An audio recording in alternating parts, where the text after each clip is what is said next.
सतीश वाघ जीवाच्या आकांतानं ओरडले, वाचवा वाचवा। पण विधान परिषदेचे आमदार आणि भाजपा नेते योगेश टिळेकर यांचे मामा सतीश वाघ यांचे सोलापूर रस्त्यावरील ब्लूबेरी हॉटेल समोरून आज पहाटे अपहरण करण्यात आले होते।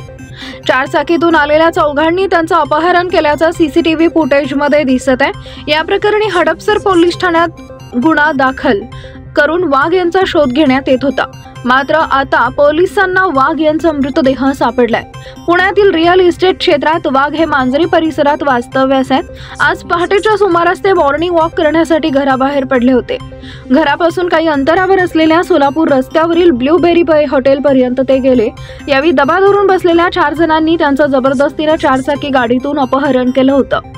सीसीटीव्ही मध्ये दिसते की सतीश वाघ हे ब्लूबेरी हॉटेल बाहेर थांबले होते। यावेळी अचानक शेवरलेट एन्जॉय ही गाडी त्यांच्या जवळ येऊन उभी राहिली।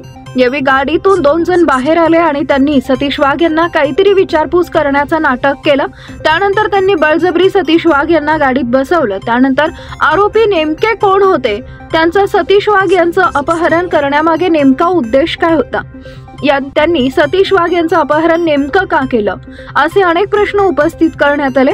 अशातच आता सतीश वाघ यांचा मृतदेह सापडलेला आहे।